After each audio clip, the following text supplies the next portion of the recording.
Bonjour à tous, je vais vous présenter aujourd'hui l'histoire du Brésil. Alors attention, comme je l'ai fait pour l'Argentine, c'est vraiment à partir de l'arrivée des Européens que je vais entrer dans le détail. Alors évidemment, comme dans tout le continent américain, le Brésil est occupé par de très nombreux peuples autochtones. Et contrairement au Mexique ou au Pérou par exemple, il n'y a pas eu de civilisation organisée mais plutôt une succession de tribus semi-nomades. Donc pour vous donner un ordre d'idée, on a identifié près de 235 langues différentes et la langue la plus prédominante est la langue tupi. Vous pouvez voir ici une carte élaborée par les Portugais sur la présence indigène sur la côte. Le peuple le plus intéressant est sans aucun doute le peuple Tupinamba. Et pourquoi? En fait, ce peuple était connu pour être un peuple cannibale. Un marin allemand, Hans Staten, est capturé par cette tribu et décrira dans son livre son expérience.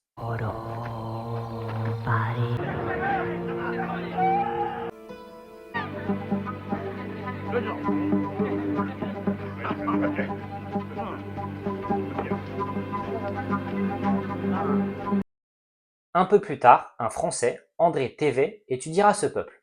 Et en plus de confirmer la pratique cannibale, ce Thevet nous indiquera que ce peuple mangeait un fruit particulièrement succulent, l'ananas. Plus tard, Montaigne, qui n'a jamais mis les pieds au Brésil, dédiera à ce peuple un chapitre en ses essais, dans un chapitre qui sera d'ailleurs intitulé Des cannibales. Et pour en finir avec les anecdotes, les Tupinambas sont exhibés à Rouen en 1613 devant le roi Louis XIII. Aujourd'hui, les peuples indigènes représentent moins de 1% de la population brésilienne et à peine 0,2% de la population parle une langue autochtone. Donc comme vous le savez, en 1492, Christophe Colomb découvre le Nouveau Monde. Oui, il découvre le Nouveau Monde du point de vue des Européens, je sais. Et Espagnols et Portugais décident de se partager le monde. Rien de moins. Eh, viens, on se partage le monde. Ah ouais, super idée. Sous l'égide du pape Alexandre VI, le traité de Tordesillas est signé entre ces deux nations. D'ailleurs, la maison dans laquelle a été signé ce traité peut toujours être visitée aujourd'hui. Vous voyez donc sur ce plan que les Portugais ont la voie libre pour la colonisation du Brésil. A cambio que sean 370 leguas al oeste de Cabo Verde.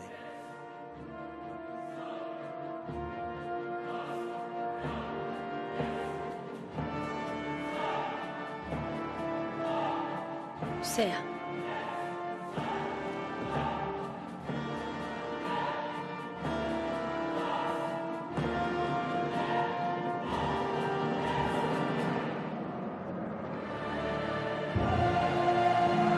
Pour l'anecdote, ce pape Alexandre VI est également connu pour avoir organisé une partouze au Vatican.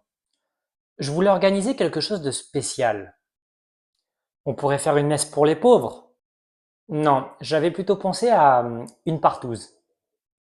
Donc pour en revenir au Brésil, Espagne et Portugal se disputent la découverte. Pour les Espagnols, le premier à avoir accosté au Brésil est Vicente Yáñez Pinzón, qui d'ailleurs accompagna Colomb lors de son premier voyage. Pour les Portugais, c'est Pedro Álvares Cabral qui découvre le Brésil en l'an 1500. Le premier nom que donnent les Portugais à cette terre est Ilha de Veracruz, soit île de la Vraie Croix.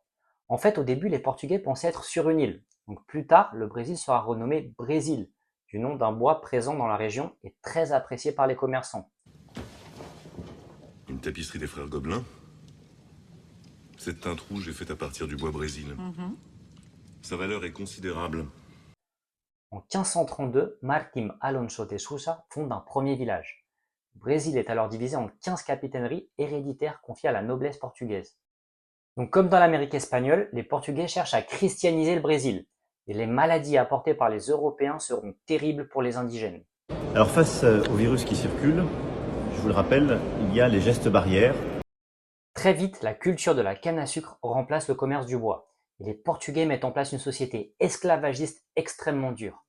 La durée de vie des esclaves arrivés au Brésil était d'à peine 10 ans.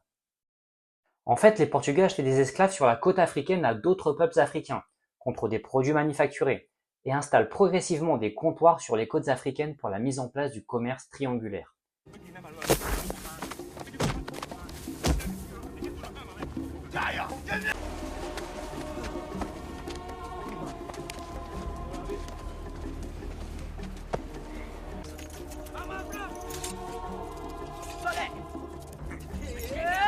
Vous pouvez voir sur ce graphique que le Brésil représentait à lui seul presque la moitié des esclaves du commerce triangulaire.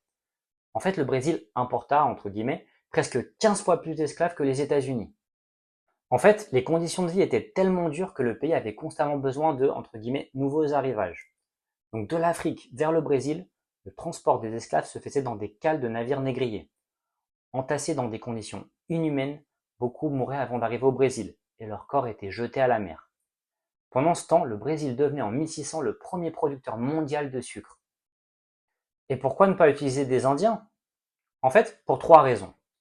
Une très grande chute démographique, la protection de l'Église, la deuxième raison, et aussi parce que les propriétaires terriens ne les considéraient pas assez efficaces et pas assez dociles.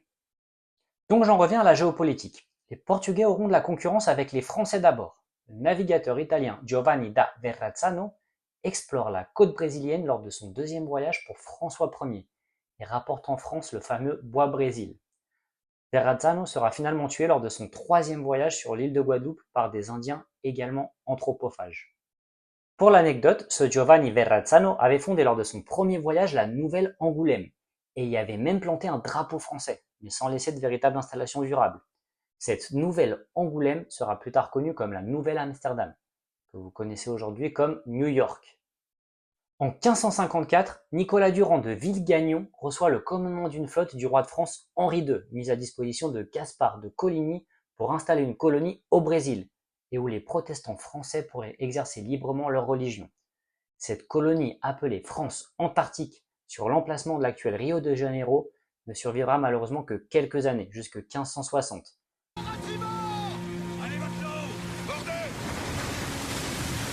Je vais créer le premier royaume sur Terre, où chaque homme pourra célébrer le Dieu unique, selon son rite, sans craindre ni pour ses biens, ni pour sa vie.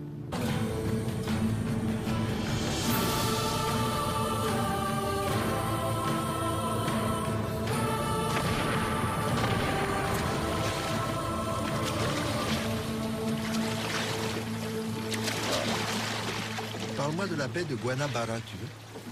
J'ai oublié. Colin?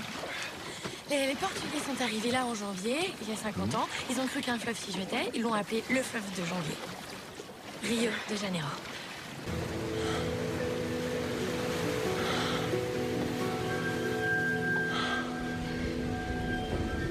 La France Antarctique.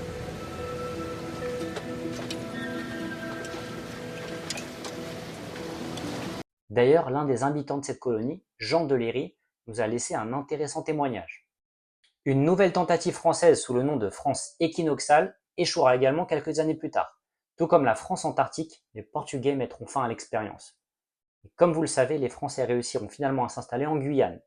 Dès 1624, le roi de France Louis XIII y avait ordonné l'installation des premiers colons originaires de Normandie. Mais des concurrents bien plus redoutables que les Français vont arriver, les Néerlandais.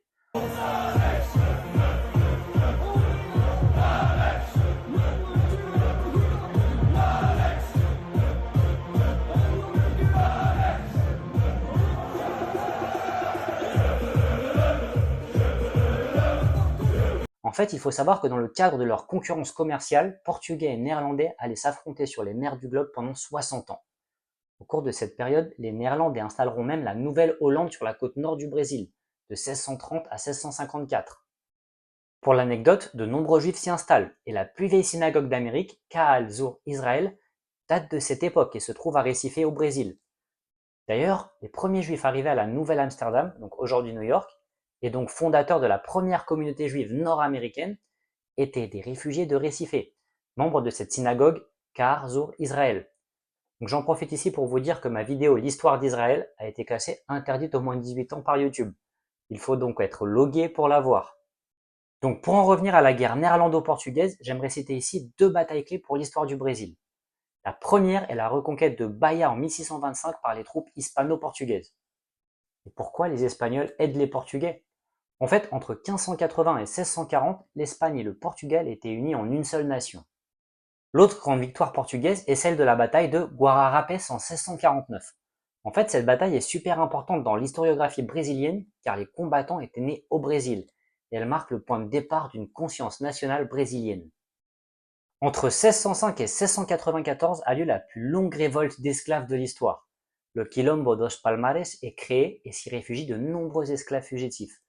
Ce territoire devient une sorte de terre promise pour les esclaves et ne cesse de s'agrandir.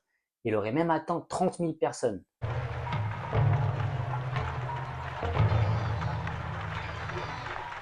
Eu estou precisando de mais escravos aqui em Santa Rita. Não podem fazer isso comigo, eu sou o dono.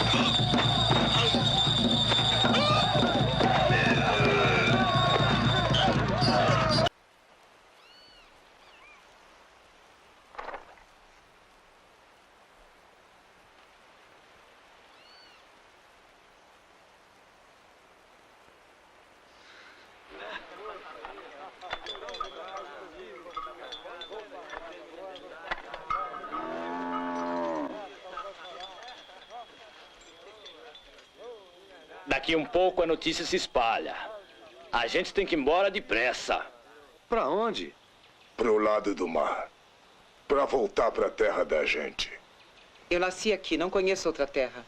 A África está longe. A África está longe demais. Ela tem razão. Nós três viemos de Palmares e vamos voltar pra lá.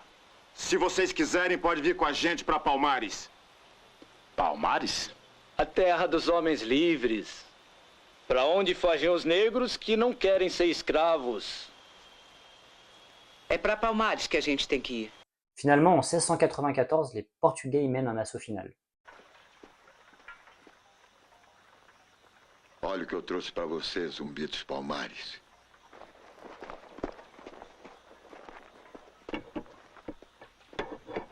Fogo!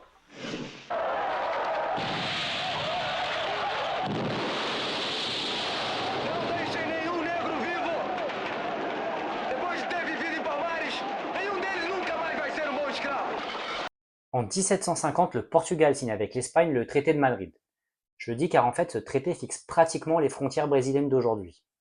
À la veille de l'indépendance, le Brésil est donc une société très métissée avec une élite de grands propriétaires terriens blancs. Avec le sucre, le Brésil produit également du café, du coton, du tabac ou encore du cacao, mais exploite aussi des mines d'or autour de Minas Gerais. Le Brésil était gouverné par un vice-roi nommé par le Portugal, et la capitale était Rio de Janeiro depuis 1763. Un premier soulèvement indépendantiste et inspiré des idéaux des Lumières a lieu en 1789, mais écrasé par le pouvoir portugais. Le plus célèbre des chefs de cette conspiration, un certain Tirantes, sera écartelé, exécuté, et sa tête sera exposée en public.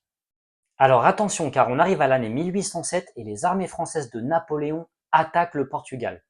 Et face à l'attaque du général Junot, le prince et régent du Portugal, le futur Jean VI, prend la décision de quitter le Portugal vers le Brésil en 1808.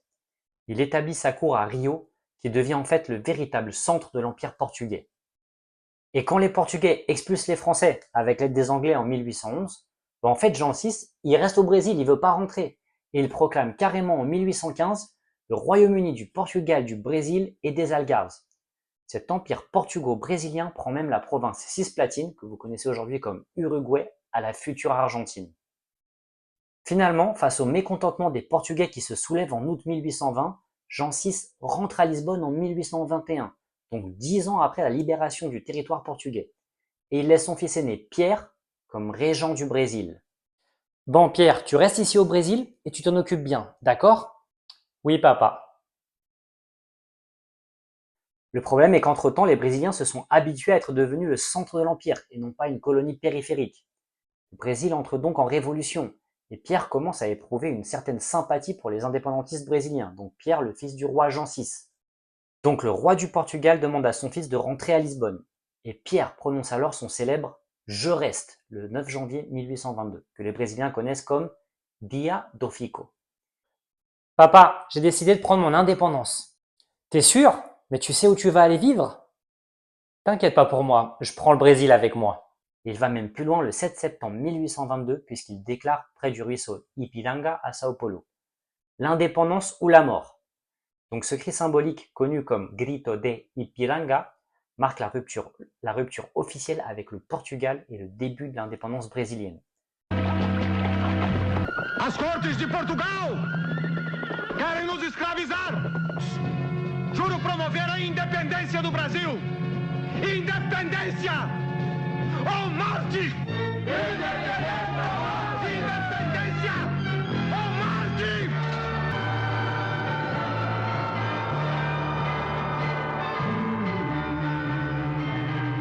La guerre d'indépendance brésilienne qui suivra prendra fin dès 1823. Donc pour vous donner une idée de la composition ethnique de cette nouvelle nation, on a en 1822 920 000 blancs, 2 millions de noirs, 700 000 métis et 360 000 indiens. Une constitution libérale est mise en place en 1824 et l'homme fort du pouvoir brésilien est alors José Bonifácio de Andrade et Silva. Au sud, le Brésil entre dans un conflit avec l'armée argentine pour le contrôle de la province Cisplatina, qui deviendra finalement indépendante sous le nom d'Uruguay.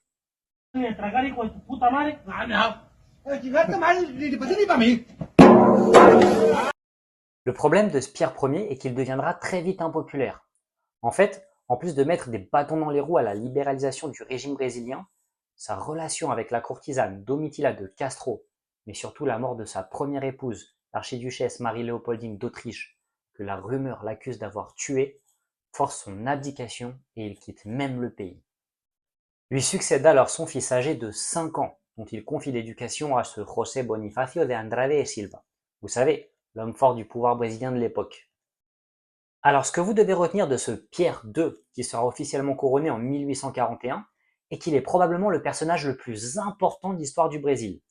Il met en place une monarchie constitutionnelle et reconnaît la liberté d'expression, le respect des droits civiques, sauf pour les esclaves, mais je vais y venir, et le Brésil connaît alors une incroyable croissance économique. Je reviens brièvement sur l'esclavage. Donc à la fin du XVIIIe, mais surtout au début du XIXe siècle, un puissant mouvement abolitionniste international voit le jour. Dès 1823, les Britanniques, qui dominaient la mer avec leur Royal Navy et qui avaient fait condamner la traite négrière en 1815 au traité de Vienne, commencent à forcer plusieurs nations à leur donner le droit de visite des navires de leur pavillon dans le but de poursuivre les marchands d'esclaves et de mettre fin aux comptoirs pratiquant cette traite négrière. Les Britanniques créent alors la British African Squadron, spécialisée dans la traque des trafiquants. Pourtant, en 1829 et 1830, par exemple, donc en seulement 18 mois, le Brésil importe 100 000 esclaves, bafouant le traité qu'il avait signé. Lorsqu'ils sont traqués sur les mers, principalement par la Royal Navy britannique, les navires négriers jettent carrément, entre guillemets, leur cargaison à la mer.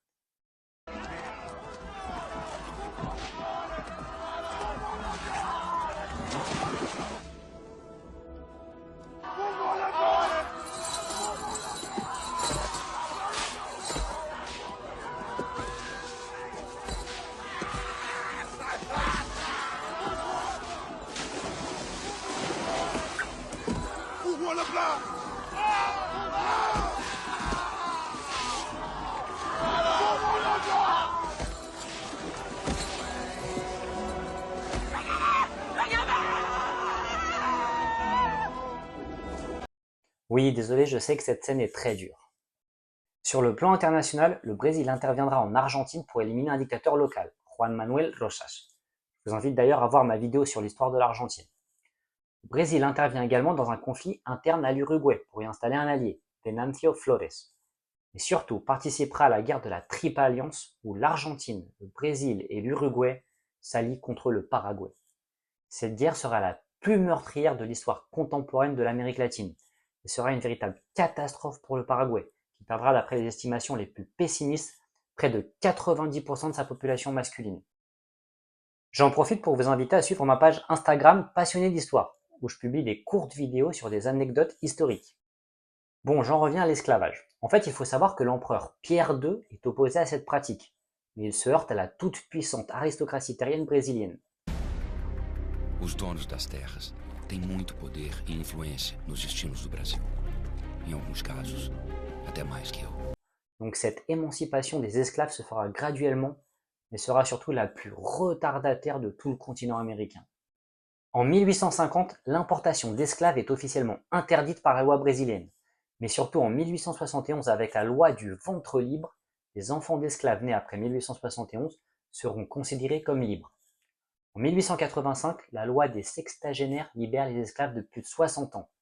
Mais surtout, en 1888 est promulguée la loi d'or, qui abolit officiellement l'esclavage au Brésil, et c'est la fille de Pierre II, frontalement opposée à l'esclavage et qui était régente depuis 1887, qui signe cette loi malgré l'opposition frontale de l'aristocratie terrienne brésilienne.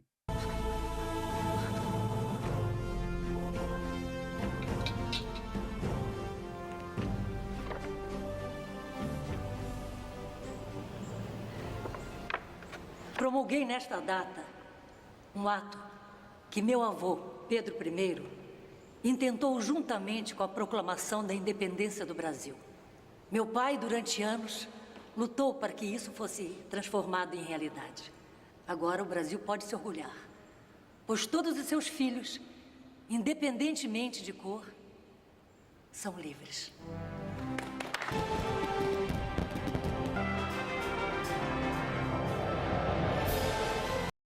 Donc d'ailleurs pour info, cette Isabelle mourra à Eu, en Normandie, en 1921. Mais alors pourquoi j'ai autant insisté sur l'opposition entre le pouvoir impérial et cette puissante aristocratie terrienne? En fait, cette loi d'or est vraiment la goutte qui fait déborder le vase pour les grands propriétaires. C'est la goutte d'eau qui fait déborder le vase. Pardon? Ils profitent de la montée du républicanisme au Brésil et soutiennent alors le maréchal Manuel Deodoro da Fonseca, qui renverse l'Empire et Pierre II. Pierre II s'exile alors à Paris où il mourra 2 ans plus tard, et le gouvernement français lui offre même des obsèques nationales. Le petit journal y dédiera même sa une. Quelques décennies après sa mort, ses restes reviennent au Brésil, où, réhabilité, il est désormais considéré comme un héros national. Et pour info, Pierre II était un incroyable polyglotte et parlait même le tupi, l'une des langues indigènes dont je vous ai parlé en début de vidéo. Le Brésil devient donc une république. Une nouvelle constitution est votée en 1891 et le pays devient un État fédéral. On entre alors dans une période dénominée Vieille République. Le Brésil adopte même la devise du sociologue français Auguste Comte, ordre et progrès, que l'on trouve encore aujourd'hui sur le drapeau national. Les élections étaient truquées, largement d'ailleurs, et ce régime était souvent identifié sous le terme de République café au lait. Café au lait? Pourquoi? En fait, parce que le régime est contrôlé par les oligarchies agricoles du café et du lait. Donc évidemment, cette élite d'affaires ne peut pas revenir en arrière sur l'esclavage. Et le Brésil, comme les États-Unis ou encore l'Argentine, s'ouvre à l'immigration. Entre 1875 et 1960, environ 5 millions d'Européens ont émigré au Brésil. On voit même l'arrivée de Japonais, mais également d'habitants du Moyen-Orient. Le Brésil compte aujourd'hui 2 millions de personnes d'origine japonaise et 6 millions de personnes d'origine libanaise. Entre 1899 et 1903, le Brésil sort vainqueur d'un conflit frontalier avec la Bolivie. Par le traité de Petrópolis, le Brésil annexe des territoires anciennement boliviens et même péruviens.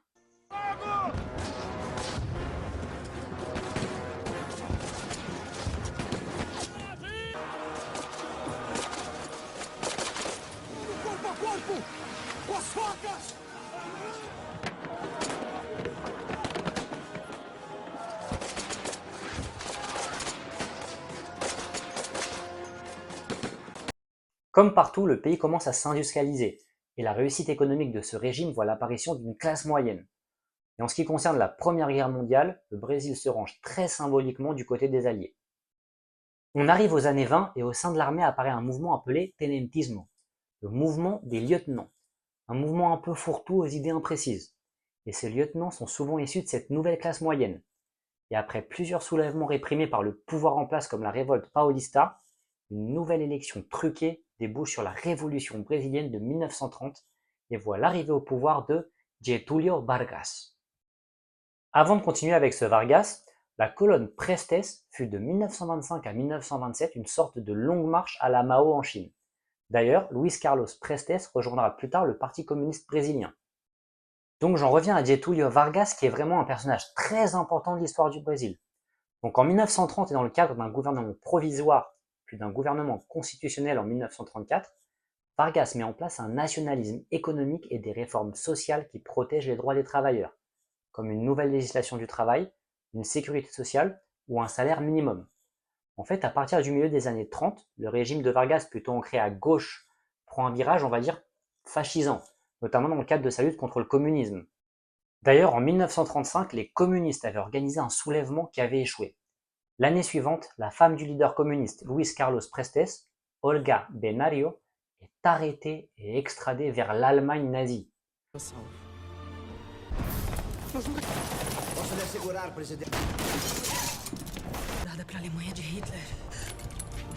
En 1937, Vargas met en place l'Estado Novo, calqué sur le régime de Salazar au Portugal. Cet Estado Novo est un véritable régime dictatorial qui suspend les institutions démocratiques. Bon, en fait le Brésil est en Amérique et se trouve donc dans une sphère alignée sur les États-Unis. Donc évidemment le Brésil se range du côté des Alliés pendant la Seconde Guerre mondiale. Et on verra même 25 000 hommes. En fait, Vargas était réticent à cette entrée en guerre, mais des attaques sous-marines allemandes qui provoquent le naufrage de plusieurs navires brésiliens le poussent du côté des Alliés. Le problème pour Vargas, c'est que de plus en plus de Brésiliens voulaient un retour à la normalité démocratique, surtout après la chute des dictatures fascistes après 1945. Donc les militaires le renversent en 1945, et le Brésil entre dans une transition démocratique. Os manifestos dos generais estão colhendo assinaturas para forçar a sua renúncia. Não vou sair do governo assim. Resistência armada, nesse momento, possa provocar derramamento de sangue. Se resolverem impor a violência.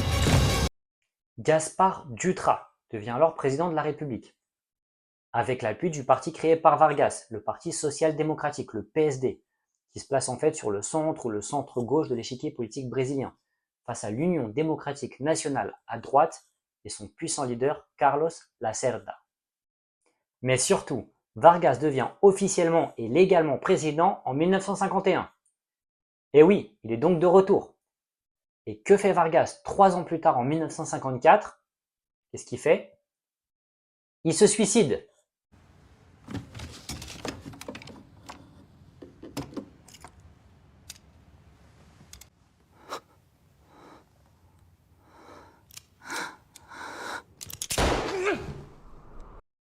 Accède alors à la présidence Juscelino Kubitschek, également du Parti social-démocratique. Kubitschek est notamment connu pour la création de Brasilia, la nouvelle capitale inaugurée le 21 avril 1960.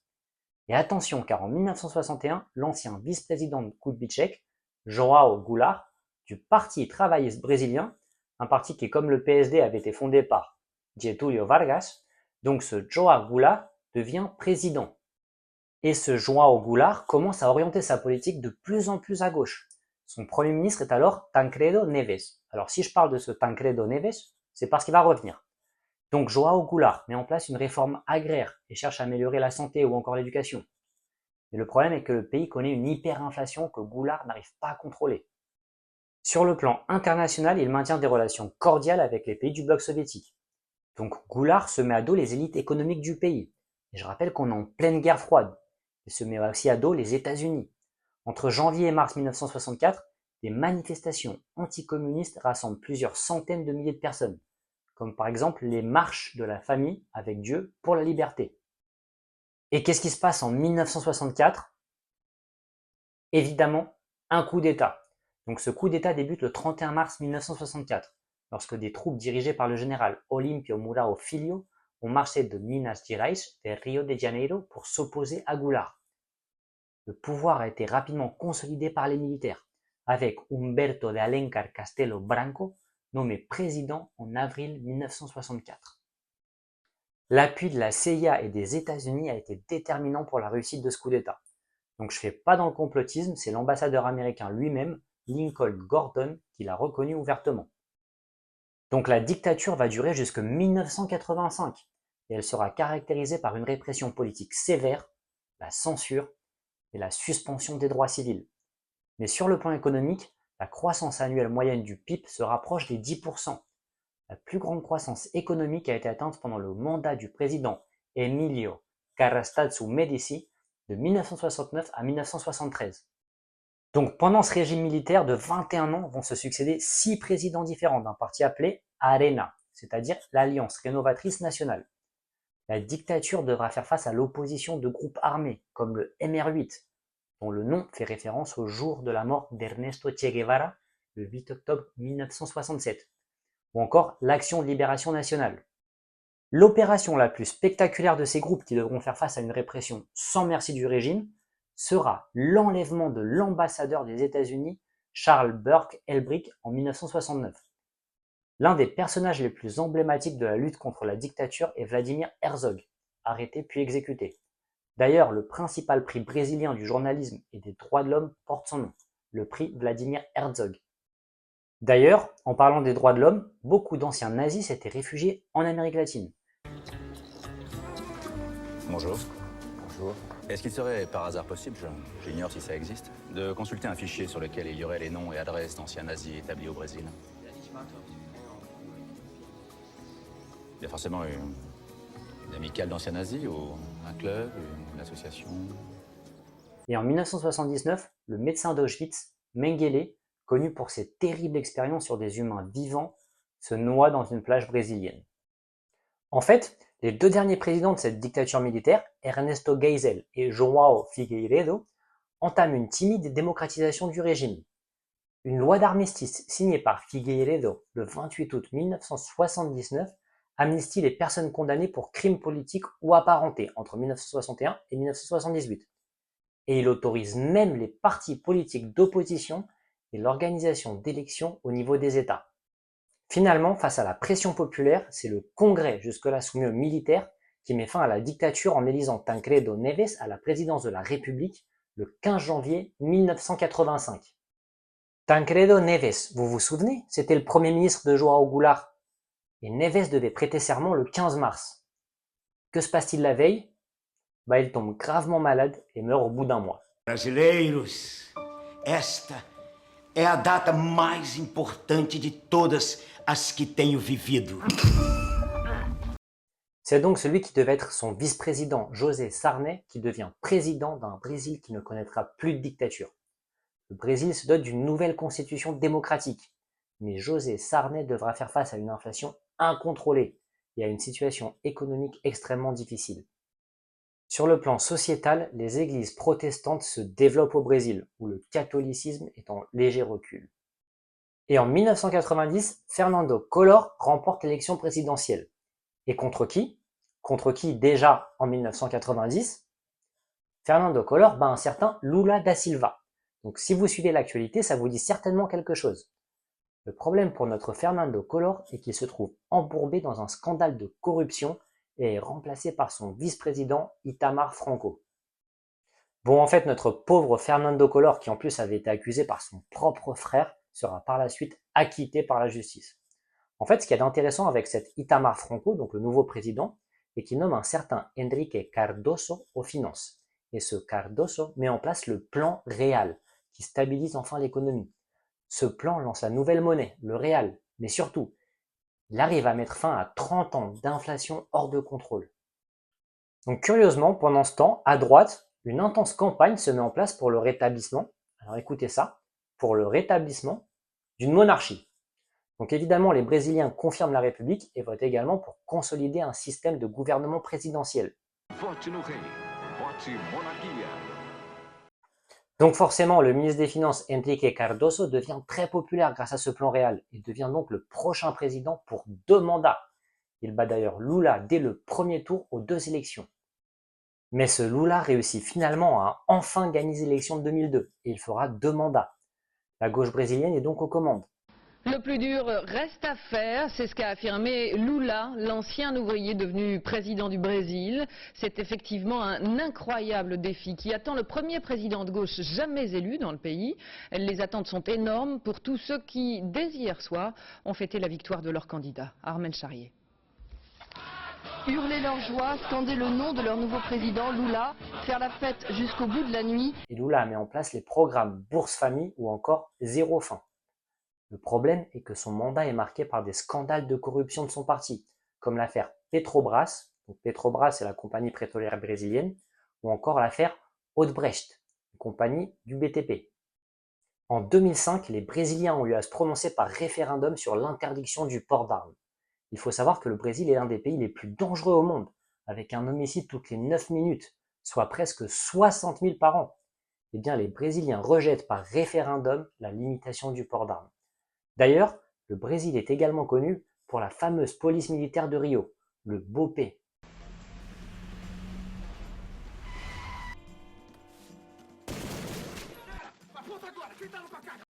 Et comment ne pas mentionner les célèbres favelas, ces quasi-bidonvilles brésiliens. À Rio, près de 22% de la population y réside, soit 1,4 million de personnes. D'ailleurs, le Brésil est l'un des pays les plus inégalitaires au monde. Limité à 2 mandats, Lula apporte son soutien à l'une de ses ministres, Dilma Rousseff, qui devient à son tour présidente. Le problème pour notre Dilma est que les scandales que j'ai mentionnés à la fin du mandat de Lula lui éclatent à la figure, et l'économie entre en récession. Dilma Rousseff est même démise de ses fonctions. Tout ceci permet à Jair Bolsonaro, un ancien militaire et représentant d'une droite dure, de remporter l'élection présidentielle de 2018.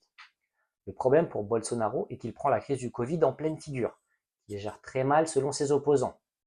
Finalement, Lula bat Bolsonaro lors des élections de 2022 et le 8 janvier 2023, des partisans de Bolsonaro envahissent le Congrès, le palais présidentiel et le tribunal suprême à Brasilia. Alors voilà, je termine cette vidéo avec quelques belles images du carnaval de Rio et on se voit pour ma prochaine vidéo.